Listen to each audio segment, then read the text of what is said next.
ಖ್ಯಾತ ಗಾಯಕಿ ಆಶಾ ಭೋಸ್ಲೆ ನಿಧನರಾಗಿದ್ದಾರೆ. ಆಶಾ ಭೋಸ್ಲೆ ಅವರಿಗೆ ನಿನ್ನೆ ಹೃದಯಾಘಾತವಾಗಿತ್ತು. ತಕ್ಷಣ ಅವರನ್ನ ಮುಂಬೈನ ಖಾಸಗಿ ಆಸ್ಪತ್ರೆಗೆ ದಾಖಲಿಸಿ ಚಿಕಿತ್ಸೆ ನೀಡಲಾಗುತ್ತಿತ್ತು. ಆದರೆ ಚಿಕಿತ್ಸೆ ಫಲಿಸದೆ ಕೊನೆಯುಸಿರೆಳೆದಿದ್ದಾರೆ.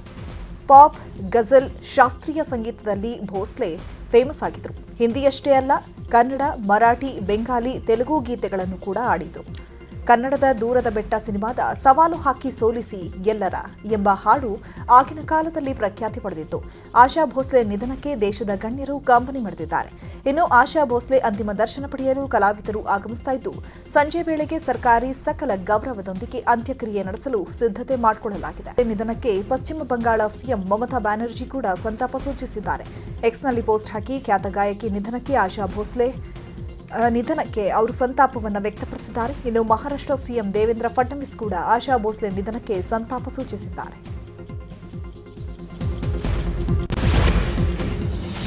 ಮಹಾರಾಷ್ಟ್ರದ ಸಾಂಗ್ಲಿಯ ಗೋರ್ ಗ್ರಾಮದಲ್ಲಿ 1933ರಂದು ಆಶಾ ಭೋಸ್ಲೆ ಜನಿಸಿದರು. ಆಶಾ ಭೋಸ್ಲೆ ಪಂಡಿತ ದೀನನಾಥ್ ಮಂಗೇಶ್ಕರ್ ದಂಪತಿಯ 3ನೇ ಮಗಳು. 8 ದಶಕಗಳಿಗೂ ಹೆಚ್ಚು ಕಾಲ ಚಿತ್ರರಂಗಕ್ಕೆ ಗಾಯಕಿಯಾಗಿ ಆಶಾ ಭೋಸ್ಲೆ ಕೊಡುಗೆ ಕೊಟ್ಟಿದ್ದಾರೆ. ಕೋಟ್ಯಾಂತರ ಅಭಿಮಾನಿಗಳನ್ನು ರಂಜಿಸಿದರು. ಸಾವಿರಾರು ಹಾಡುಗಳ ಮೂಲಕ ಗಿನ್ನಿಸ್ ವಿಶ್ವ ದಾಖಲೆ ಮಾಡಿರುವ ಆಶಾ ಭೋಸ್ಲೆಗೆ 2000ನೇ ಇಸ್ವಿಯಲ್ಲಿ ದಾದಾ ಸಾಹೇಬ್ ಫಾಲ್ಕೆ ಪ್ರಶಸ್ತಿ, 2008ರಲ್ಲಿ ಪದ್ಮವಿಭೂಷಣ ಗೌರವ, ಅತ್ಯುತ್ತಮ ಹಿನ್ನೆಲೆ ಗಾಯಕಿಯಾಗಿ 2 ಬಾರಿ ಪ್ರಶಸ್ತಿ, 2 ಬಾರಿ ರಾಷ್ಟ್ರ ಪ್ರಶಸ್ತಿ, ಹಲವು ಬಾರಿ ಫಿಲ್ಮ್ ಫೇರ್ ಪ್ರಶಸ್ತಿ, ಫಿಲ್ಮ್ ಫೇರ್ ಜೀವಮಾನ ಸಾಧನೆ ಪ್ರಶಸ್ತಿ ಲಭಿಸಿದ್ದಾವೆ. ಖ್ಯಾತ ಗಾಯಕಿ ಆಶಾ ಭೋಸ್ಲೆ ನಿಧನಕ್ಕೆ ಶಾಸಕ ರಿಜ್ವಾನ್ ಅರ್ಷದ್ ಸಂತಾಪ ಸೂಚಿಸಿದ್ದಾರೆ. ಬೆಂಗಳೂರಿನಲ್ಲಿ ಮಾತನಾಡಿದ ಅವರು, ದೇಶಕ್ಕೆ ಭರಿಸಲಾಗದ ನಷ್ಟ ಇದು. ಸಾಂಸ್ಕೃತಿಕ ಲೋಕದ ಪ್ರಮುಖರ ನಿಧನ ನಷ್ಟ ತಂದಿದೆ ಅಂತ ಸಂತಾಪ ವ್ಯಕ್ತಪಡಿಸಿದ್ದಾರೆ. ಆಶಾ ಭೋಸ್ಲೆ ಇವತ್ತು ನಿಧನರಾಗಿದ್ದಾರೆ ಅಂತ ಮಾಹಿತಿ ಬಂದಿದೆ. ಇಡೀ ದೇಶಕ್ಕೆ ಮನೋರಂಜನಾ ಕ್ಷೇತ್ರದಲ್ಲಿ, ಸಾಂಸ್ಕೃತಿಕ ಕ್ಷೇತ್ರದಲ್ಲಿ ಅವ್ರದೇ ಆದಂಥ ಒಂದು ದೊಡ್ಡ ಕೊಡುಗೆ. ಸಾವಿರಾರು ಗೀತೆಗಳನ್ನು ಹಾಡಿದ್ದಾರೆ. ಲತಾ ಮಂಗೇಶ್ಕರ್ ಅವರ ಸಹೋದರಿ ಕೂಡ. ಸೊ ಅವರ ನಿಧನ ಆಗಿರತಕ್ಕಂಥದ್ದು ನಮಗೆ ಅಲ್ಲಿ ಈ ದೇಶಕ್ಕೆ ದುಃಖದ ಸಂಗತಿ. ಅವರ ಆತ್ಮಕ್ಕೆ ಶಾಂತಿ ಸಿಗಲಿ ಅಂತ ನಾನು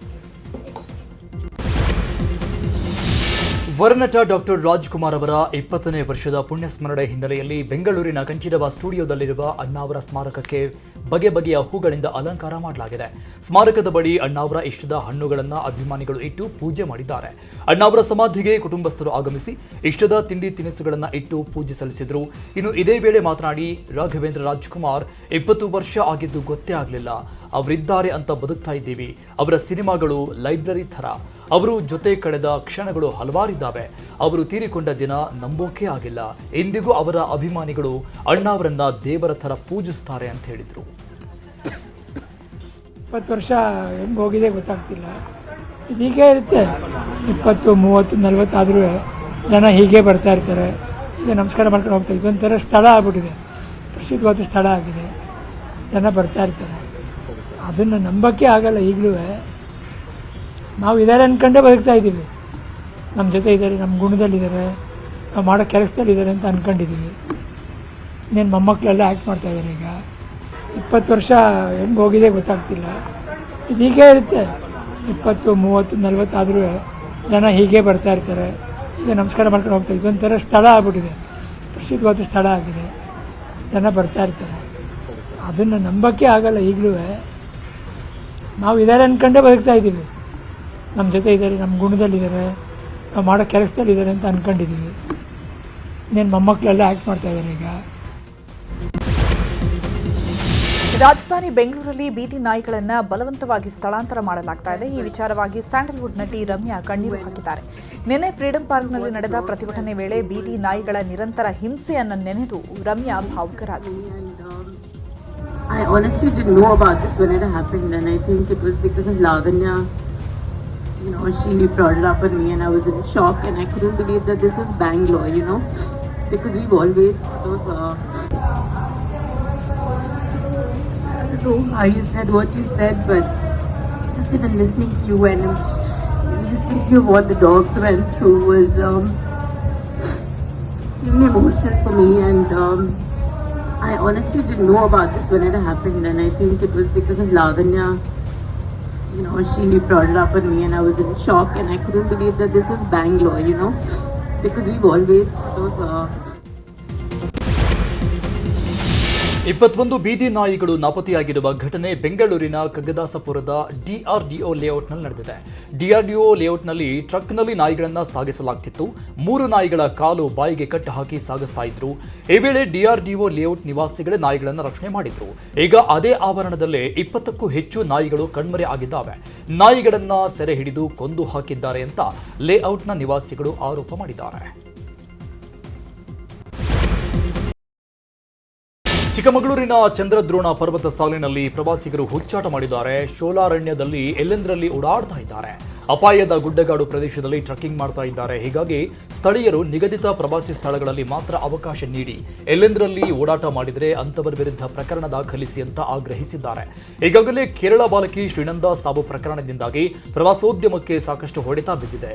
ಈಗ ಇದೇ ಸ್ಥಳದಲ್ಲಿ ಪ್ರವಾಸಿಗರು ಎಲ್ಲೆಂದರಲ್ಲಿ ಓಡಾಡುತ್ತಾ ಹುಚ್ಚಾಟ ಮಾಡ್ತಾ ಇದ್ದು ಅಧಿಕಾರಿಗಳಿಗೆ ತಲೆನೋವು ತರಿಸಿದೆ. ಫುಟ್ಪಾತ್ ಪಕ್ಕದಲ್ಲಿದ್ದ ಚರಂಡಿಗೆ ವ್ಯಕ್ತಿ ಬಿದ್ದ ಘಟನೆ ಬೆಂಗಳೂರಿನ ಚಾಮರಾಜಪೇಟೆಯ ಸಿರ್ಸಿಸ್ ಸರ್ಕಲ್ನಲ್ಲಿ ನಡೆದಿದೆ. ಫುಟ್ಪಾತ್ ಪಕ್ಕದಲ್ಲಿದ್ದ ಚರಂಡಿಯನ್ನ ಸರಿಯಾಗಿ ಮುಚ್ಚದೆ ಚರಂಡಿ ಮೇಲೆ ಮರದ ತುಂಡನ್ನ ಇಟ್ಟು ಅಧಿಕಾರಿಗಳು ನಿರ್ಲಕ್ಷ್ಯ ವಹಿಸಿದ್ರು. ಇದನ್ನು ಗಮನಿಸದೆ ವ್ಯಕ್ತಿ ಕಾಲಿಟ್ಟಿದ್ದು ಚರಂಡಿಗೆ ಬಿದ್ದಿದ್ದಾರೆ. ಕೂಡಲೇ ಸ್ಥಳದಲ್ಲಿದ್ದ ಜನರು ವ್ಯಕ್ತಿಯನ್ನ ರಕ್ಷಣೆ ಮಾಡಿದ್ದು ವ್ಯಕ್ತಿ ಚರಂಡಿಗೆ ಬಿದ್ದ ದೃಶ್ಯ ಸಿಸಿಟಿವಿಯಲ್ಲಿ ಸೆರೆಯಾಗಿದೆ. ಕಾರು ರಿವರ್ಸ್ ತೆಗೆಯುವಾಗ ಹಿಂಬದಿ ಚಕ್ರಕ್ಕೆ ಸಿಲುಕಿ ವ್ಯಕ್ತಿ ಸಾವನ್ನಪ್ಪಿರುವ ಘಟನೆ ಬೆಂಗಳೂರಿನ ಸ್ಯಾಟಲೈಟ್ ಬಸ್ ನಿಲ್ದಾಣದ ಪಾರ್ಕಿಂಗ್ ಸ್ಥಳದಲ್ಲಿ ನಡೆದಿದೆ. ಘಟನೆಯಲ್ಲಿ ಸುಂಕದಕಟ್ಟೆ ಸಿದ್ಧಾರ್ಥ ನಗರ ನಿವಾಸಿ ಶ್ಯಾಮದೊರೆ ಮೃತಪಟ್ಟಿದ್ದಾರೆ. ಮೃತದೇಹವನ್ನು ವಿಕ್ಟೋರಿಯಾಗೆ ರವಾನಿಸಿದ್ದು ಬ್ಯಾಟರಾಯನಪುರ ಸಂಚಾರ ಪೊಲೀಸ್ ಠಾಣೆಯಲ್ಲಿ ಪ್ರಕರಣ ದಾಖಲಾಗಿದೆ. ಘಟನೆ ಸಂಬಂಧ ಕಾರು ಚಾಲನೆ ಮಾಡಿದ್ದ ಬಾಲಸುಬ್ರಹ್ಮಣ್ಯನನ್ನ ಪೊಲೀಸರು ಬಂಧಿಸಿದ್ದು ವಿಚಾರಣೆ ನಡೆಸಿದ್ದಾರೆ. ಇನ್ನು ಪತ್ನಿ ಕಣ್ಣೆದುರೇ ಪತಿ ಮೃತಪಟ್ಟಿದ್ದು ಪತ್ನಿಯ ಆಕ್ರಂದನ ಮುಗಿಲು ಮುಟ್ಟಿದೆ. ಸಚಿವ ಸ್ಥಾನಕ್ಕಾಗಿ ಶಾಸಕರು ದೆಹಲಿ ಯಾತ್ರೆ ವಿಚಾರವಾಗಿ ಮಂಡ್ಯದಲ್ಲಿ ಮಾತನಾಡಿದ ಶಾಸಕ ಗಣಿಗ ರವಿಕುಮಾರ್, ಎಲ್ಲರಿಗೂ ಸಚಿವರಾಗಬೇಕು ಎಂಬ ಆಸೆ ಇದೆ. 4-5 ಬಾರಿ ಗೆದ್ದಿರೋರು ದೆಹಲಿಗೆ ಹೋಗ್ತಾ ಇದ್ದಾರೆ. ಎಲ್ಲರಿಗೂ ಮಂತ್ರಿಗಿರಿ ಸಿಕ್ಕಿ ರಾಜ್ಯದ ಸೇವೆ ಮಾಡಿ ಸಂಪುಟ ಪುನಾರಚನೆ ಮಾಡುವುದು ಹೈಕಮಾಂಡ್ಗೆ ಬಿಟ್ಟ ವಿಚಾರ. ಮೊದಲ ಬಾರಿ ಶಾಸಕರಾದವರಿಗೂ ಸಚಿವ ಸ್ಥಾನ ಸಿಗಬೇಕು ಅನ್ನೋದು ನಮ್ಮ ಆಗ್ರಹ ಇದೆ. ಅದರಲ್ಲಿ ಯಾವುದೇ ಬದಲಾವಣೆ ಇಲ್ಲ. ನಾನು ಸೇರಿದಂತೆ 388 ಮಂದಿ ಈ ಬಗ್ಗೆ ಪತ್ರ ಕೊಟ್ಟಿದ್ದೇವೆ. 5 ಮಂದಿ ಹೊಸಬರಿಗೆ ಸಚಿವ ಸ್ಥಾನ ಕೊಡಲಿ, ಕೆಲವರನ್ನ ಬದಲಾವಣೆ ಮಾಡಿ ಹೊಸಬರಿಗೆ ಕೊಡುವುದು ಒಳ್ಳೆಯದು ಅಂತ ಹೇಳಿದ್ದಾರೆ. ಎಲ್ಲರಿಗೂ ಸಚಿವರಾಗಬೇಕು ಅನ್ನೋ ಆಸೆ ಇದೆ. ಅದರಲ್ಲೂ ಭಾಳಷ್ಟು ಸೀನಿಯರ್ಗಳು 3 ಸರಿ 4 ಸರಿ 5 ಸರಿ ಗೆದ್ದಿರೋರು ನಮಗೂ ಮಂತ್ರಿಗಿರಿ ಕೊಡಿ ಅಂತೇಳಿ ಇವತ್ತು ಡೆಲ್ಲಿಗೆ ಹೋಗ್ತಾ ಇದ್ದಾರೆ ಅಂತ ನಮ್ಮ ಮಾಧ್ಯಮಗಳಲ್ಲಿ ನೋಡಿದ್ದೀನಿ. ಅವ್ರಿಗೂ ಒಳ್ಳೆಯದಾಗಲಿ, ಎಲ್ರಿಗೂ ಸಿಗಲಿ. ಮೊನ್ನೆ ನಾವು ಕೂಡ 38 ಜನ ಪತ್ರ ಕೊಟ್ಟಿದ್ದೀವಿ. 5 ಜನ ಹೊಸಬರಿಗೆ ಯಾರಿಗಾದರೂ ಆಗಲಿ, ನನಗೆ ಬೇಡ ಅಂತ ಹೇಳಿದ್ದೀನಿ ಅವತ್ತೇ, ಯಾರಿಗಾದರೂ ಆಗಲಿ ಮಂತ್ರಿ ಕೊಡಲಿ ಹೊಸಬರಿಗೆ ಅಂತ. ಅದರ ಆ ನಿಲುವಿನಲ್ಲಿ ಏನು ಬದಲಾವಣೆ ಇಲ್ಲ. ಎಲ್ಲರಿಗೂ ಇನ್ನು ದೆಹಲಿಗೆ ಹೋಗುವ ವಿಚಾರದ ಬಗ್ಗೆ ಬೆಂಗಳೂರಿನಲ್ಲಿ ಮಾತನಾಡಿದ ರಿಜ್ವಾನ್ ಅರ್ಷದ್, ಎಲ್ಲ ಸ್ನೇಹಿತರು ನನಗೂ ಕರೆದಿದ್ದಾರೆ, ಹೋಗ್ಬೇಕಂತ ಇದ್ದೀನಿ, ನೋಡಬೇಕು. ನಾಳೆ ಕ್ಷೇತ್ರದಲ್ಲಿ ಕಾರ್ಯಕ್ರಮ ಇದೆ, ಅದನ್ನು ಮುಗಿಸ್ಕೊಂಡು ಹೋಗೋಣ ಅಂತ ಅನ್ಕೊಂಡಿದ್ದೀನಿ ಅಂತ ಹೇಳಿದರು. ನನಗೂ ಕರೆಸಿದ್ದಾರೆ ಎಲ್ಲ ಸ್ನೇಹಿತರು. ನಾನು ಸ್ವಲ್ಪ ಕ್ಷೇತ್ರದ ಕಾರ್ಯಕ್ರಮಗಳಿದ್ದಾವೆ ಇವತ್ತು ನಾಳೆ ಬೆಳಗ್ಗೆನೂ, ಅದು ಮುಗಿಸಿ ಹೋಗಬೇಕು ಏನೋ ಅಂತ ಯೋಚನೆ ಮಾಡಿ ಹೋಗ್ಬೇಕಂತ ಇದ್ದೀನಿ. ಬಟ್ ನೋಡಬೇಕು, ನನಗೂ ಕರೆಸಿ. ಜೆಡಿಎಸ್ ಬಿಜೆಪಿಯಿಂದ ಸಾಕಷ್ಟು ನಾಯಕರು ಕಾಂಗ್ರೆಸ್ಗೆ ಬರ್ತಾರೆ ಅಂತ ಶಾಸಕ ಗಣಿಗ ರವಿಕುಮಾರ್ ಹೊಸ ಬಾಂಬ್ ಹಾಕಿದ್ದಾರೆ. ಮಂಡ್ಯದಲ್ಲಿ ಈ ಕುರಿತು ಮಾತನಾಡಿದ ಅವರು, ಕಾಂಗ್ರೆಸ್ ಪಕ್ಷಕ್ಕೆ ಮುಂದಿನ ದಿನಗಳಲ್ಲಿ ಬಹಳಷ್ಟು ಬದಲಾವಣೆ ಆಗುತ್ತೆ. ಬಿಜೆಪಿ ಜೆಡಿಎಸ್ನಿಂದ ಕಾಂಗ್ರೆಸ್ಗೆ ಹಲವರು ಬರ್ತಾರೆ. ಇನ್ನು 2 ತಿಂಗಳಲ್ಲಿ ಬದಲಾವಣೆ ನೋಡ್ತೀರಿ. ಕಾಂಗ್ರೆಸ್ ಅಭಿವೃದ್ಧಿ ನೋಡಿ ಸಾಕಷ್ಟು ಜನ ಬರುವವರಿದ್ದಾರೆ. ಯಾರ್ಯಾರು ಬರ್ತಾರೆ ಅಂತ ಮುಂದಿನ ದಿನಗಳಲ್ಲಿ ಹೇಳ್ತೀವಿ ಅಂತ ಹೇಳಿದ್ದಾರೆ. ಕಾಂಗ್ರೆಸ್ ಪಕ್ಷಕ್ಕೆ ಮಂಡ್ಯ ಜಿಲ್ಲೆಯಲ್ಲಿ ಭಾಳಷ್ಟು ಬದಲಾವಣೆ ಮುಂದಿನ ದಿನಗಳಲ್ಲಿ ಆಗ್ತದೆ. BJP ಮತ್ತು ಜನತಾದಳದಿಂದ ಹಲವಾರು ನಾಯಕರು ಕಾರ್ಯಕರ್ತರು ನಮ್ಮ ಅಭಿವೃದ್ಧಿಗಳನ್ನು ಮೆಚ್ಚಿ ಬರೋರಿದ್ದಾರೆ. ಅದರ ಮನ್ವಂತರ ಇನ್ನೊಂದು 2 ತಿಂಗಳಲ್ಲಿ ನೀವು ನೋಡ್ತೀರಿ. ಭಾಳಷ್ಟು ಜನ ಕಾಂಗ್ರೆಸ್ ಸೇರೋರಿದ್ದಾರೆ. ಅದನ್ನು ಮುಂದಿನ ದಿನಗಳಲ್ಲಿ ನಿಮ್ಮ ಮುಂದೆ ಹೇಳ್ತೀವಿ. ಮಾಜಿ ಸ್ಪೀಕರ್ ರಮೇಶ್ ಕುಮಾರ್ ಅರಣ್ಯ ಭೂಮಿ ಒತ್ತುವರಿ ಸಾಬೀತು ಕೇಸ್ಗೆ ಸಂಬಂಧಪಟ್ಟಂತೆ ರಮೇಶ್ ಕುಮಾರ್ ವಿರುದ್ಧ ಸಾಮಾಜಿಕ ಹೋರಾಟಗಾರ ಶೇಷಾಪುರ ಗೋಪಾಲ್ ವಾಗ್ದಾಳಿ ನಡೆಸಿದ್ದಾರೆ. ರಮೇಶ್ ಕುಮಾರ್ ಶಾಸಕರಾಗಿ ಸ್ಪೀಕರ್ ಆಗಿ ಕೆಲಸ ಮಾಡಿದ್ದಾರೆ. ಅರಣ್ಯ ಒತ್ತುವರಿ ಸಾಬೀತಾಗಿದ್ದು ಗೌರವಯುತವಾಗಿ ಅರಣ್ಯ ಇಲಾಖೆಗೆ ಜಮೀನು ಬಿಟ್ಟುಕೊಡಲಿ. ರಮೇಶ್ ಕುಮಾರ್ ಜಮೀನು ಉಳಿಸಲು ಸಚಿವರು ಐಎಎಸ್ ಅಧಿಕಾರಿಗಳು ಶ್ರಮಪಟ್ಟರೂ ಸಾಧ್ಯವಾಗಿಲ್ಲ. ಕೋಲಾರ ಜಿಲ್ಲೆಯ ಶ್ರೀನಿವಾಸಪುರ ತಾಲೂಕಿನ ಜಿನಗಲಕುಂಟೆ ಗ್ರಾಮದಲ್ಲಿರುವ ಸರ್ವೆ ನಂಬರ್ 1 ಮತ್ತು 2ರಲ್ಲಿ 60.23 ಗುಂಟೆ ಒತ್ತುವರಿ ಆಗಿರುವುದು ಸಾಬೀತಾಗಿದೆ. ಈಗಲಾದರೂ ರಮೇಶ್ ಕುಮಾರ್ ಜಮೀನು ಬಿಟ್ಟುಕೊಡಲಿ ಅಂತ ಹೇಳಿದರು. ಇನ್ನು ಇದೇ ವಿಚಾರವಾಗಿ ವಕೀಲ ಶಿವಾರೆಡ್ಡಿ ಕೂಡ ಪ್ರತಿಕ್ರಿಯಿಸಿದ್ದಾರೆ. ಕಾನೂನು ಅಡಿಯಲ್ಲಿ ಅವರು ಹೈಕೋರ್ಟ್ಗೆ ರಿಟ್ ಪಿಟಿಷನ್ ಫೈಲ್ ಮಾಡ್ತಾರೆ. ರಿಟ್ ಪಿಟಿಷನ್ ಫೈಲ್ ಮಾಡಿ, ಯಾಕೆಂದರೆ ಸುಮಾರು 20-25 ವರ್ಷದಿಂದ ಕಾನೂನು ಹೋರಾಟ ಮಾಡ್ಕೊಂಡು ಬರ್ತಾ ಇದ್ದಾರೆ ಅರಣ್ಯ ಇಲಾಖೆಯವರು. ಅವರು ಮುಂಜಾಗ್ರತೆಯಿಂದ ಇವರೆಲ್ಲ ಸೇರಿಕೊಂಡು ಈಗ ಫಾರೆಸ್ಟು ಸರ್ವೆ ಸೆಟ್ಲ್ಮೆಂಟ್ ಇಲ್ಲ, ಬಿ ಸ್ಟೇಟ್ಮೆಂಟ್ ಇಲ್ಲ, ಸಿ ಸ್ಟೇಟ್ಮೆಂಟ್ ಇಲ್ಲ ಅಂತ MR ರವಿ ಅವರು DC ರವರು ಹೇಳಿದರು. ಅವರಿಗೆ DC ಅವರು ಆ ರೀತಿ ಹೇಳಬಾರದು, ಹೇಳಿದ್ದಾರೆ. ಹೈಕೋರ್ಟ್ಗೆ ನಿಮ್ಮ ಅಪೀಲ್ ಮೇಲೆ ಜಂಟಿ ಸರ್ವೆ ಮಾಡಿ, ನೀವೇ ಕೇಳಿದ್ದು ಜಂಟಿ ಸರ್ವೆ. ಕಾನೂನಿಗೆ ನೀವು ಗೌರವ ಕೊಡಲೇಬೇಕು. ಕಾನೂನು ಗೌರವ ಕೊಡೋದಾದರೆ ಗೌರವಯುತವಾಗಿ 60 ಎಕರೆ 23 ಗುಂಟೆ ಜಮೀನು ಅಂತ ಏನಿದೆಯಲ್ಲ, ಅದನ್ನು ಶಾಂತಿಯುತವಾಗಿ ಅದನ್ನು ಅರಣ್ಯ ಇಲಾಖೆ ವಶಕ್ಕೆ ಕೊಟ್ಟು ಹೊರಗಡೆ ಬಂದರೆ ನೀವು ನಿಜವಾದ ಜನನಾಯಕರಾಗ್ತೀರಿ.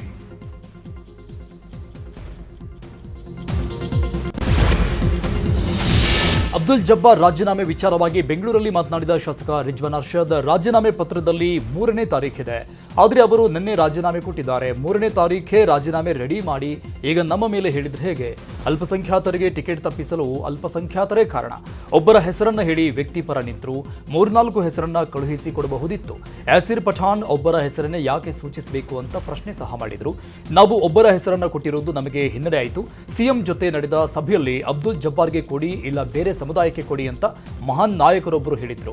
ಪಕ್ಷ ಎಲ್ಲ ಗಮನಿಸ್ತಾ ಇದೆ, ಪಕ್ಷವೇ ಅಂತಿಮ ನಿರ್ಧಾರ ತೆಗೆದುಕೊಳ್ಳುತ್ತೆ ಅಂತ ಹೇಳಿದ. ಒಂದು ಪ್ರಚಾರ ಅಪಪ್ರಚಾರ ಮಾಡಿದ್ದಾರೆ. ಏನು ಮಾಡಿದ್ದಾರೆ? ಕಾಂಗ್ರೆಸ್ ಪಕ್ಷದಿಂದ ಅನ್ಯಾಯ ಆಯಿತು ಅಂತ ಹೇಳಿದರು. ಕಾಂಗ್ರೆಸ್ ಎಷ್ಟೇ ನಾವು ಬಲವಂತ ಮಾಡಿದ್ರು ಟಿಕೆಟ್ ಕೊಟ್ಟಿಲ್ಲ ಅಂತ ಒಂದು ಸಂದೇಶ ಹೋಗಿದೆ. ನಮ್ಮ ಸಮುದಾಯಕ್ಕೆ ಹೋಗಿದೆ, ಸಮಾಜಕ್ಕೂ ಹೋಗಿದೆ. ಅದನ್ನು ನಾನು ಭಾಳ ಸ್ಪಷ್ಟವಾಗಿ ಹೇಳ್ತಾ ಇದ್ದೇನೆ. ಸತ್ಯ ಏನಂದರೆ, ಅಲ್ಪಸಂಖ್ಯಾತರ ಅಭ್ಯರ್ಥಿ ಆಗಬೇಕು, ಮುಸ್ಲಿಂ ಅಭ್ಯರ್ಥಿ ಆಗಬೇಕಂತ ಹೋರಾಟ ನಡೆಸಿದರೆ 3-4-5 ಹೆಸರು ಇರಬೇಕಿಲ್ಲ. ಕೇಳಿ ಎಲ್ಲ ಸೀನಿಯರ್ ಲೀಡರ್ಸ್ಗೆ, ಜಬ್ಬಾರ್ ಹೆಸರು ಬಿಟ್ಟು ಯಾರ ಹೆಸರು ಕೊಟ್ಟಿದ್ರಿ ನೀವು ಅಂತ ಕೇಳಿ, ಒಂದು ಹೆಸರು ಹೇಳ್ಬಿಡಿ. ಕಾಂಗ್ರೆಸ್ ಶಾಸಕರ ದೆಹಲಿ ಪ್ರಯಾಣ ವಿಚಾರದ ಬಗ್ಗೆ ವಿಜಯಪುರದಲ್ಲಿ ಮಾತನಾಡಿದ ಶಾಸಕ ಯತ್ನಾಳ್, ಉಪಚುನಾವಣೆ ಯಾವಾಗ ಶುರುವಾಯಿತು ಆಗಿನಿಂದ ಸರ್ಕಾರದ ಯಾವುದೇ ಕೆಲಸ ಮಾಡ್ತಿಲ್ಲ. ಬಾಗಲಕೋಟೆಯಲ್ಲಿ ಶಿವಕುಮಾರ್ ಸೋಲಿಸಬೇಕು ಅಂತಾರೆ, ದಾವಣಗೆರೆಯಲ್ಲಿ ಸಿದ್ದರಾಮಯ್ಯ ಸೋಲಿಸಬೇಕು ಅಂತಾರೆ. ಈ ವೈಷಮ್ಯ ಯಾವ ರೀತಿ ಬೆಳೆದಿದೆ ಅಂದ್ರೆ, ಅವರು ಯಾರು ಖುದ್ದು ಸರಿಯಾಗಿ ಆಡಳಿತ ನಡೆಸುವ ಪರಿಸ್ಥಿತಿಯಲ್ಲಿಲ್ಲ. ಅರ್ಹತೆ ಇದ್ದವರನ್ನ ಮಾಡಲಿ, ಅದನ್ನೆಲ್ಲ ಬಿಟ್ಟು ಇವರು ಲಾಬಿ ಮಾಡೋದು ಸರಿಯಲ್ಲ. ನನ್ನ ಮಂತ್ರಿ ಮಾಡಿದ್ರೆ ಇಷ್ಟು ಕೋಟಿ ಕೊಡ್ತೇನೆ, ಸೋನಿಯಾ ಗಾಂಧಿಗೆ ದೆಹಲಿಯಲ್ಲಿ ಒಂದು ಮನೆ ಕೊಡಿಸ್ತೇನೆ ಅನ್ನುವ ವ್ಯವಸ್ಥೆ ಬಂದಿದೆ. ಎಲ್ಲಾ ರಾಜಕೀಯ ಪಕ್ಷಗಳಲ್ಲಿ ಇದೊಂದು ಕೆಟ್ಟ ಸ್ವಭಾವ ಬೆಳೆದು ಬಿಟ್ಟಿದೆ ಅಂತ ಹೇಳಿದರು. ದಿಲ್ಲಿ ಪ್ರಯಾಣ ಶಾಸಕರುಗಳು ಮಂತ್ರಿ ಅವ್ರು ಮಾಡ್ತಿದ್ರೆ ಮಾಡಿ, ಅರ್ಹತೆ ಯಾರ್ದದ ಅವರಾಗೆ ಮಾಡಬೇಕು. ಬಿಟ್ಟೂರೆಲ್ಲ ಲಾಬಿ ಮಾಡೋದು, ನಾನು ಮಂತ್ರಿ ಮಾಡಿದಾಗ ಇಷ್ಟು ಕೋಟಿ ರೂಪಾಯಿ ಕೊಡ್ತೀನಿ, ಸೋನಿಯಾ ಗಾಂಧಿಗೆ ಒಂದು ದಿಲ್ಲಿ ಒಳಗೆ ಮನೆ ಕೊಡಿಸ್ಕೊಡ್ತೀನಿ ಅನ್ನೋಂಥ ವ್ಯವಸ್ಥೆ ಬಂದುಬಿಟ್ಟದೆ ಎಲ್ಲ ಕಡೆ. ಎಲ್ಲ ರಾಜಕೀಯ ಪಕ್ಷದಾಗ ಏನಾಗ್ಬಿಟ್ಟದೆ, ಇದೊಂದು ಕೆಟ್ಟ ಸ್ವಭಾವ ಬೆಳೆದ್ಬಿಟ್ಟದೆ. ಯಾರು ರಾಜ್ಯಾಧ್ಯಕ್ಷ ಆಗಿರ್ತಾರೆ ಮ್ಯಾಗಿನವ್ರನ್ನ ಮ್ಯಾನೇಜ್ ಮಾಡಿಬಿಟ್ಟಿರ್ತಾರೆ. ಅವರು ಸೂರ್ಯಚಂದ್ರವ್ರಿಗೆ ಅವರೇ ಅಧ್ಯಕ್ಷರು, ಅವ್ರು ಹೇಳ್ಕೊತ ಕೇಳ್ತಾರೆ. ಹೀಗಾಗಿ ಏನಾಗಿದೆ, ಒಳ್ಳೆಯವ್ರ ಕಾಲ ಇಲ್ಲ ಅನ್ನೋ ಪರಿಸ್ಥಿತಿ ರಾಜಕಾರಣ ಬಂದ್ಬಿಟ್ಟಿದೆ.